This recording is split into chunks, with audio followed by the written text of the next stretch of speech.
Is Mr. Mike Porky Parry. Very good morning. Good morning, Mike. It's delightful to do these shows with you. I was just reflecting on the way in tonight that many years ago we used to meet at this time of night, but it was usually in a bar on the Upper East Side of Manhattan. It certainly was, yeah. Not a radio studio, but it's great to be here. Yeah, it's very good to I mean, I don't think you and I have spent so much time actually sober as we have since our reincarnation on the radio, because, I mean, when we used to hang around in New York City, I don't think there was a moment when there wasn't drink being taken, really, Speak for yourself, pal. Speak for yourself. I've never been like that. I used to walk the length of Manhattan, New York City, just to keep myself fit and get away from you. Well, the great thing about New York was that it was 5 hours behind Britain, right? So as the day kind of came to an end in Britain, we were basically off the hook. That's right. It was still quite early there, so you could just go on a razz. Absolutely. 11 o'clock here, when they've just sort of looking at the first editions and all packing up and going home. We were out 6 o'clock in Manhattan in the cocktail bars. Quite right as well. Looking for stories. Quite right. Now, I've got a bone to pick with you because, as you know, you've invited me to Crystal Palace certainly very have. kindly, and I've taken a decision. I actually got my hair cut today,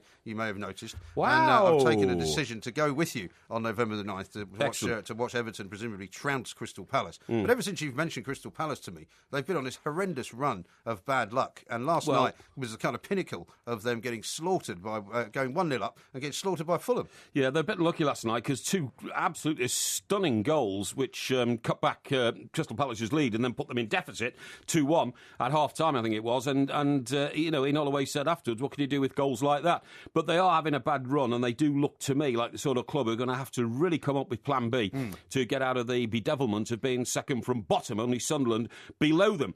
Our visit to Crystal Palace could be another catalyst to help them, except that it's Everton. And Everton are one of the better teams in the Premier League, and that's not going to help them. And if you're at the behest there of the chairman of Crystal Palace, presumably you're going to have to behave yourself and not jump up and down when Everton score. Well, there is what you call a code of conduct for the director's box, which is where we'll be sitting. Thanks very much indeed to Crystal Palace and Chris, who's invited me, the commercial director, and it's very good. But the last time I went to Palace, of course, I had a run-in with the former chairman, Simon Jordan. Yeah, even though you're not thrown out of the place. Well, I didn't get thrown out. Mr. Jordan's written a book in which he's given his version of events about what happened that night. Yeah, I've read his version of events. Yes, yeah, except... Are you disputing that version then? Yes, of course I am. And I tell you why I'm disputing it. I'm an eyewitness. I was actually there with Alan Brazil. He wasn't. He was at his place in Spain. It was his brother, who, believe it or not, his name is Damien, right? Isn't that the devil child? It is in the open, yeah. Yeah, absolutely. And it was... It's not his fault he's called Damien after all. Well, no, it's not. But what happened was... so you said he didn't throw you out? No, he didn't. Well, I'll tell you exactly what happened. You see, we got invited there, Mr. Brazil and myself, as, sort of guests of honour at the end of season ball. And I was, given a bit of a speech with a few laughs and shouts and all that. And he wasn't a terribly popular chairman, Mr. Jordan, allegedly. Right. And so I wrote this little ditty, and it went like this. Simon made a £70 million fortune in mobile phones. Yeah. So this little ditty went, well, when Simon's on his own, he makes love to telephones. He's as eager as a beaver when he's talking to receivers. Did you ever see? And it was a little joke like that. I'm not surprised he wasn't very happy about that. Was he Carphone Warehouse guy or something like that? No, he had a chain of mobile phone shops. Anyway, the crowd are all laughing and think it's funny and all that kind of stuff, Al's laughing. And then all of a sudden, these four guys turn up. And like Nazi stormtroopers, long black leather coats, black gloves, and they surround the dais that we're on and say you're required in the boardroom. And it was odd because the event was taking place on the pitch under a marquee. So he said, what? So anyway, marched off to the boardroom, and Damien the Devil Child was there and said that we'd insulted his family in their own house. Well, I think he's probably got a point, to be fair. Well, Al threatened to throw him out of a window, and at that point... So it was all going really well at this stage. So you want me to go with you to this place, right? Crystal Palace, where you have previously committed what can, at the very least, be said to be some very offensive songs. No, it was a bit of a laugh. It was, it was a bit of, what do you call it? Banter. A bit of banter, thanks, mate. And anyway, in the end, one of the bouncers took us home in his own car because they thought it was all so ridiculous. What if these bouncer guys are still there this time? They might recognise you. No, it's a new Maybe regime. you should wear a disguise. No, it's a new regime. Mr. Jordan has... Maybe get one of those Paul Ince masks to wear. Yeah, that's right. A good idea. Now, Mr. Jordan has flitted off to other shores. Maybe he's living in Spain all the time or something like that. I think he had an apartment in the Grosvenor House Hotel on Park Lane. That's where I used to see him quite a lot. Permatan, of course, Simon. Yeah. But a very nice guy. So do you speak to him anymore, or was that well, the end of that? if I saw him in a bar, I'd say hello and all that kind of Yeah, stuff. but would he say hello to you, though? I've no idea, but Probably that's up to him. If he holds grudges, there's nothing I can do about that. But it's a different regime at Palace now. Mr. Parrish is now the chairman. Yes. It's a great regime. Looking forward to going. Going to have lunch in the old chairman's lounge and all that. And you think Ian Holloway will still be there in November the 9th? Well, I hope he will be. He's a good guy, isn't he, Holloway? You know, and Well, you know, I think he's a good guy, but I mean, I'm a bit tired of Ian Holloway's kind of, the way he is, if you like. I know what you mean. He was very much a breath of fresh air when he first came to the Premier League with Blackpool. He's a bit too humble now, isn't he? But it's kind of worn. I mean, his shtick, if you like, is kind of worn off a bit. No, I agree. Nevertheless, I still think he is a good guy.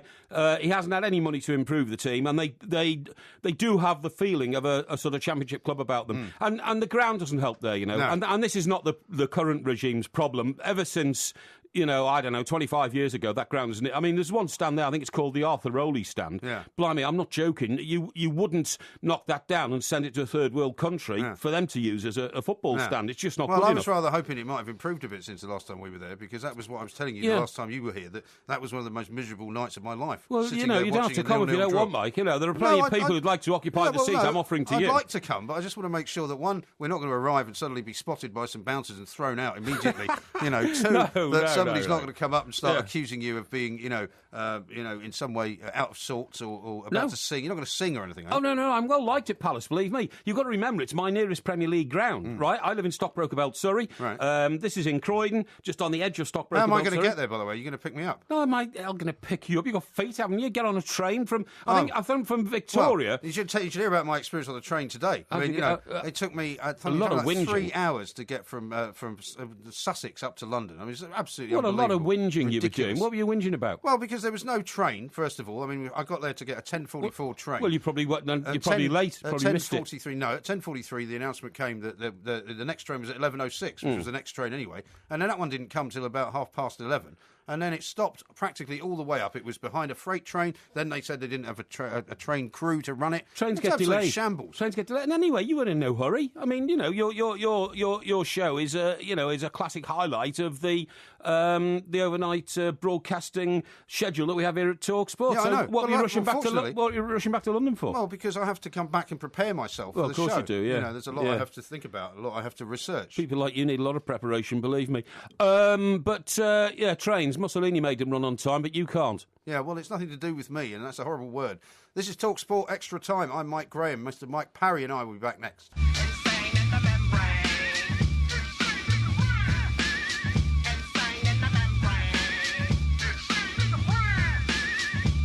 This is Mike Graham, and of course we are on Talk Sport Extra Time with Mr. Mike Porky Parry, who's here to give us the benefit of his wisdom. Now, before you start, coming out with any more insults about me and what I can't or can't do on trains. I don't insult you. Well, you do all the time. You know, no, I don't. Frankly, it gets a little wearing after a while, but I put up with it because I've known you for so long. Let's talk about the Fergie book, because this is a massive story this week. It's all over the papers this morning.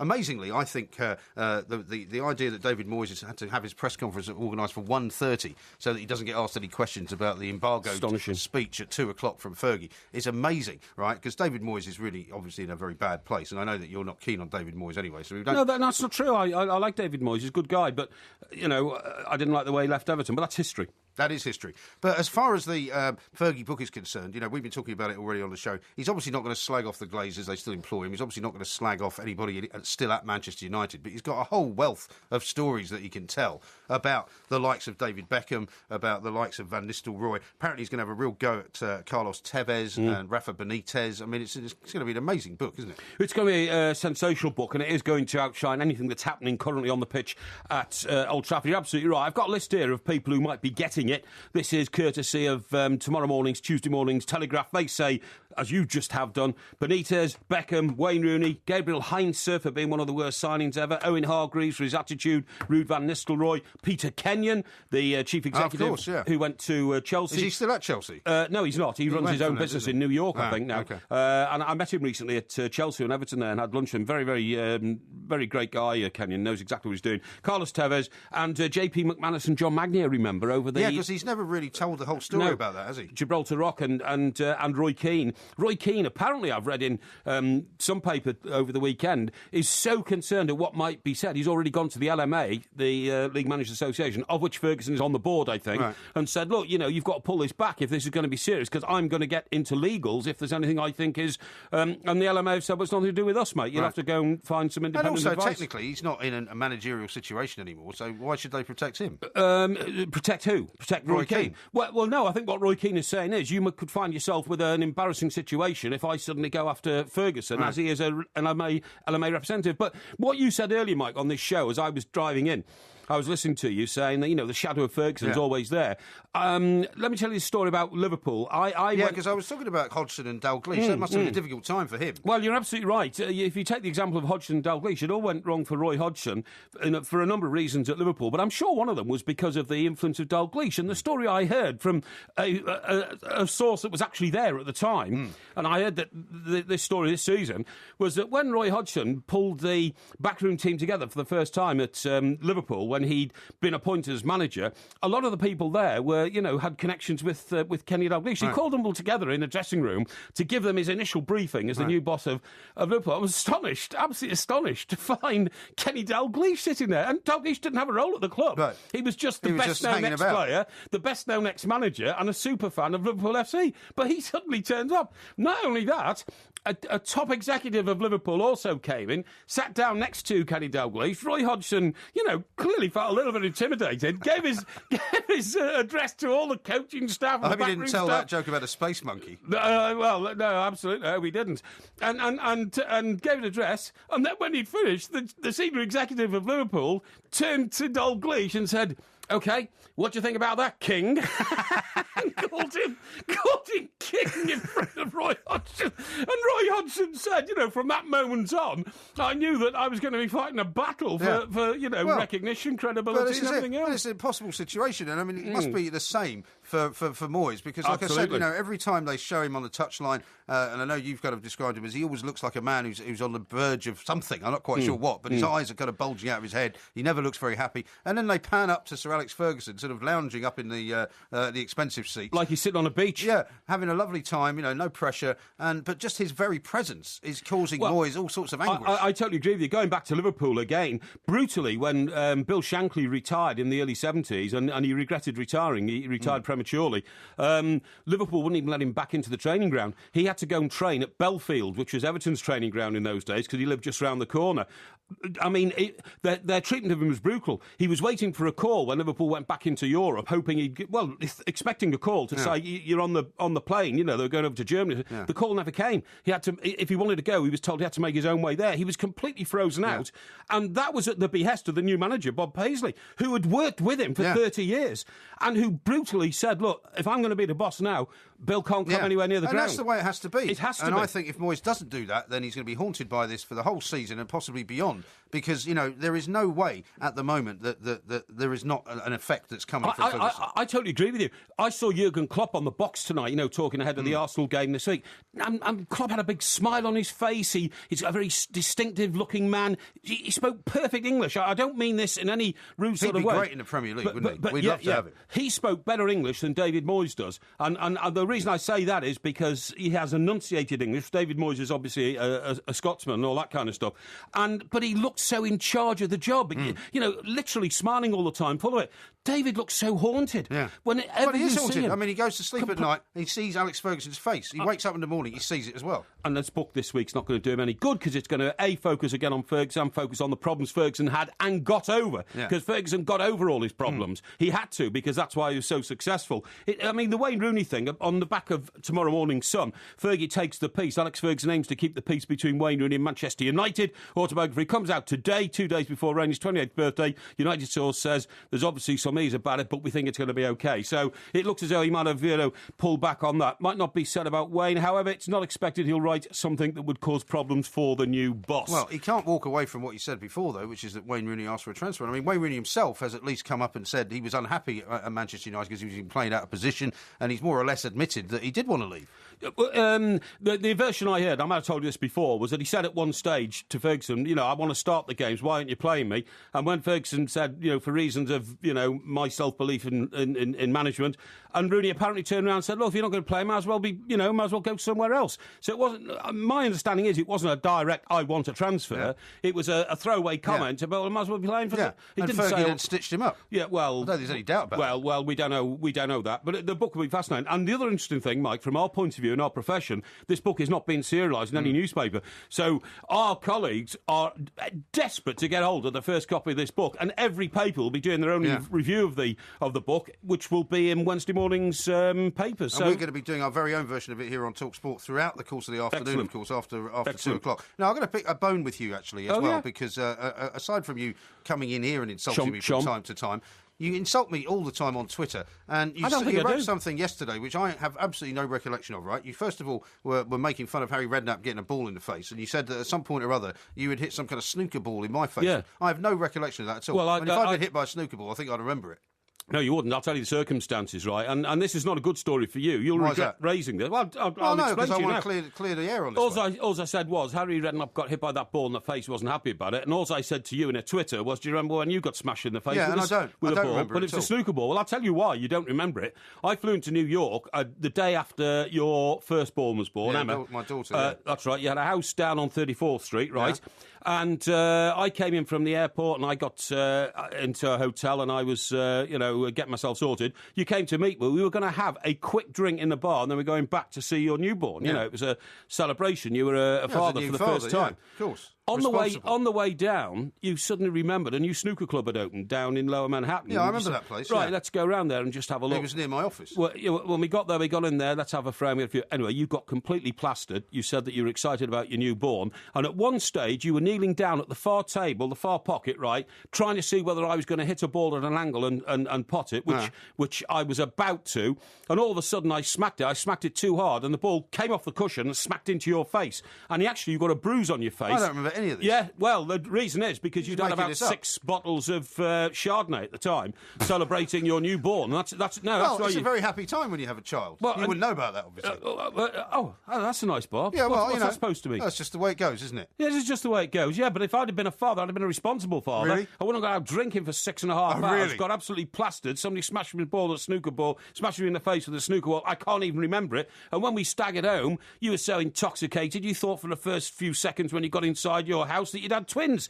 Rubbish. That's how well gone you were. Happily, as you well know, my daughter and I have a fantastic relationship. She's very, very happy with the way that I raised her, and we have absolutely no problems. It's a disgraceful story to tell. It's a disgraceful story to tell. No, the reason she's turned out so normal, Mike, is you haven't been there for most of the time she's been growing up. Many thanks. Many thanks. Now, here's another one for you, because I'm seriously worried about your heart, as you know. That's why I'm going to I'm a bit worried about it myself. I'm going to reject your attempts to kind of race me around the inner city of London on a walking race that you challenged me to last week, because I read an amazing piece this week about Dick Cheney. Dick Cheney, who's had bypass surgery. Now, I don't know how different that is to what happened to you, but he actually had to he was so worried that Al-Qaeda or some terrorist organisation was going to somehow hack into this thing that keeps his heart going. Yeah, the pacemaker. And make him die, literally, by remote control.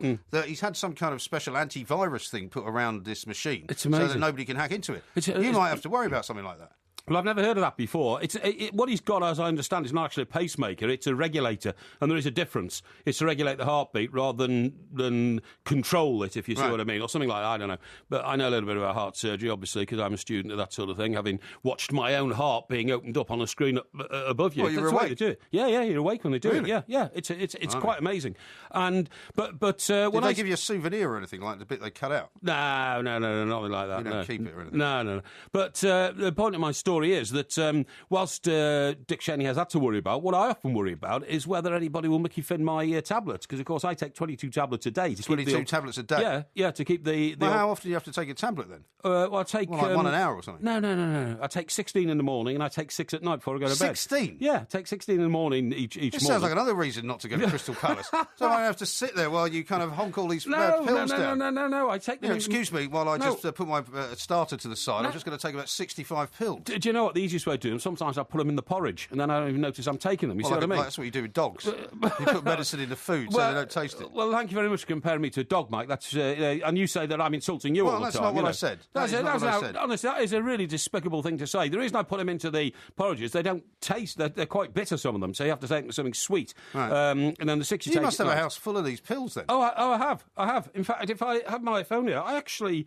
somebody once said to me, I'll show you a picture of him later. And what happens is, if I'd ever been in there, you might have been able to show me it in person. Well, absolutely. But about every 8 weeks, I get a new prescription of drugs, and they arrive in a box. In a Pantechnicon. Something like that. I mean, they there's a huge amount of tablets, and my housekeeping lady is all the time, having to sort them out and all that kind of stuff. Well, you better not upset her then, because she could be the one that might give you the wrong kind. Yeah, it has worried me on occasions. If I've been slightly disorientated sometimes and taken either too many or not enough. I used to take. I presume you're not supposed to drink when you're taking these then. In moderation. You're allowed to have a drink? In moderation, but I mean, I do most things in moderation. But when I used to take warfarin tablets, that was dangerous. That's the blood-thinning ones, isn't it? It's the blood-thinning ones, and you used to forget I'd taken them, so I'd take some more, and all of a sudden, you'd just be walking along the street, and your nose would just start running and bleeding, that is. It wouldn't stop, because you'd take too many warfarin tablets, thin the blood too much, and all of a sudden, blood's running out your ears and all kinds of stuff, you know what I mean? I knew somebody who used to get a lot of bleeding noses, but it wasn't because of that. Yeah, well, it's probably because people used to hit him if he was half as offensive as you have been to me tonight. And that's just one of the things you have to do. All right, well, here's another one for you, because I went at the weekend to a big bonfire night down in Hastings, because instead of having it on November the 5th, which is bonfire night normally, they have it a bit earlier in October because it's to commemorate the Battle of Hastings. You came out with some ludicrous nonsense that somehow the French didn't win, the Normans didn't win the Battle of Hastings. You said it was a myth. Where'd you get that from? Well, being a student of history as well, all I said was, if the French invaded successfully in 1066, and everybody says that history books record that was the last successful invasion of England, why aren't we all speaking French? Well, the answer is it wasn't the French, was it?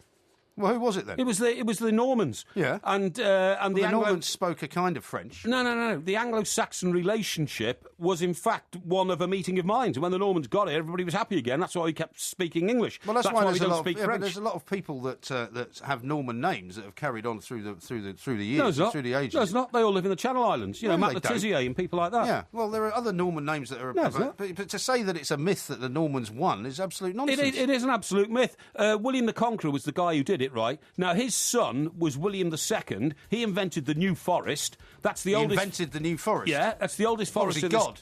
No. How did he invent a forest? He set it out. He knocked down 30 churches to make a hunting forest because he wanted to go around hunting. And anyway, it didn't do him any good. Somebody shot him.